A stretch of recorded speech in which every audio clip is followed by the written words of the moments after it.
Jadi Baghdad itu luar biasa. Di Baghdad itu ada istana yang sangat megah sekali.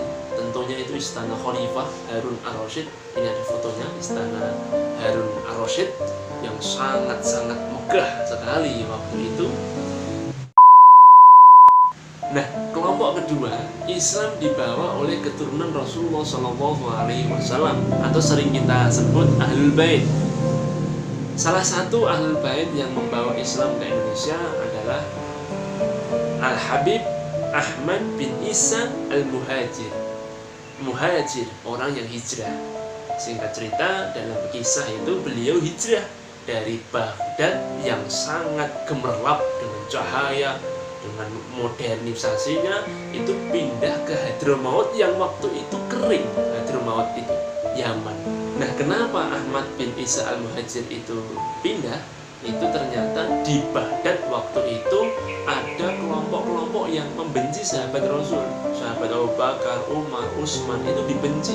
Kelompok ini disebut Rafidhah, yang sekarang terkenal dengan Syiah Rafidhah. Jadi dibenci.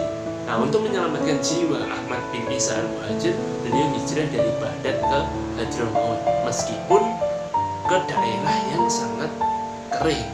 Baghdad itu luar biasa. Jadi Baghdad itu luar biasa. Di Baghdad itu ada istana yang sangat megah sekali. Tentunya itu istana Khalifah Harun Ar-Rasyid. Ini ada fotonya, istana Harun Ar-Rasyid yang sangat-sangat megah sekali waktu itu. Nah, ada sebuah kisah yang sangat unik di sini, yaitu tentang fatwa Imam Asy-Syafi'i.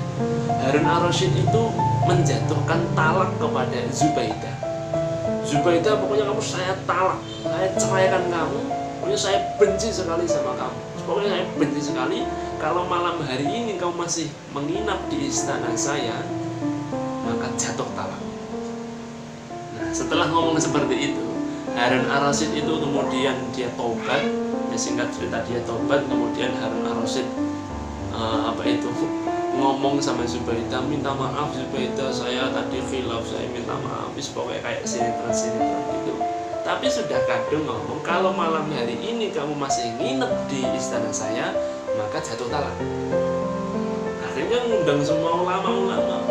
Akhirnya ulama-ulama, ya pokoknya Zubaidah harus malam hari ini harus pergi dari istana Harun Ar-Rasyid. Pertanyaannya, perjalanannya itu jauh loh.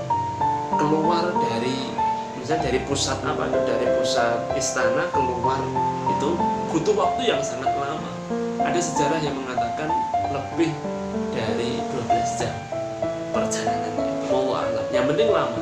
Akhirnya Imam Syafi'i dipanggil oleh Harun Ar-Rasyid, dan Muhammad bin Idris Asy-Syafi'i, terkenal dengan kecerdasannya ya, itu beliau mengatakan, ya sudah, Zubaidah malam hari ini nginep di masjid istana. Kemudian ditanya sama teman-teman, sama ulama-ulama, loh kok tetap di istana, di masjidnya? Kata Imam Syafi'i, masjid itu tanah milik Allah Subhanahu wa Ta'ala, bukan tanah milik Harun Ar-Rasyid, bukan tanah milik istana. Di masjid itu milik Allah Subhanahu wa Ta'ala. Jadi ketika Zubaidah masuk masjid, ya sudah, berarti talaknya gugur.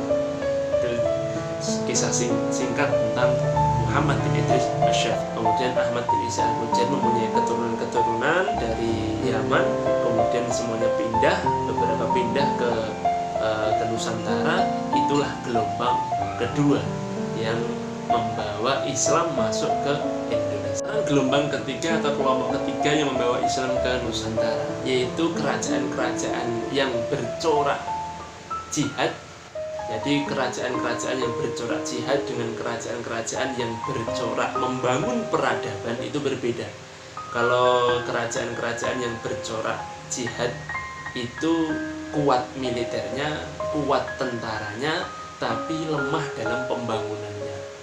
Jadi itu kelompok ketiga. Corak yang ketiga ini muncul pada abad ke-12 sampai 13 Masehi.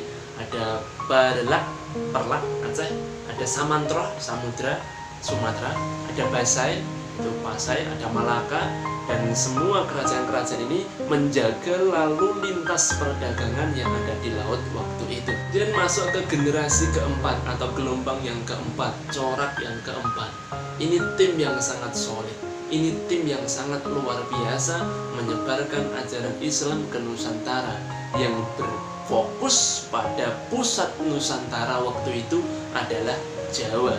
Tidak lain tidak bukan adalah tokoh Wali Sanga atau tokoh Wali Songo.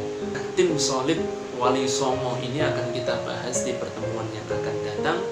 Kita akan membahas semua kisah-kisahnya, tidak hanya kesaktiannya saja, tapi kita akan membahas filosofinya dalam menyebarkan Islam ke Indonesia, menjawab semua krisis pada waktu itu yang ada di masyarakat. Dan tentunya kita akan membahas, sebelum Wali Songo biasanya ada seorang tokoh-tokoh yang sangat luar biasa. Di situ nanti ada seorang ulama utusan dari Sultan Al-Ghabah dari Rum yang bernama Sayyid Samsuddin Al-Bakir Al-Farsi, yang orang Jawa kemudian mengenalnya Mbah Subakir. Ada juga yang bernama Sayyid Jamaluddin Al-Kabir Al-Husaini, yang orang Jawa mengenalnya Syekh Jumadil Kubro. Nah, demikian yang dapat saya sampaikan. Semoga bermanfaat untuk kalian semuanya. Mari kita akhiri dengan membaca hamdalah bersama-sama. Alhamdulillahirabbil alamin. Subhanallah wa bihamdihi adada khalqihi wa ridha nafsihi wa zinata arsyihi wa midada kalimatihi. Wassalamualaikum warahmatullahi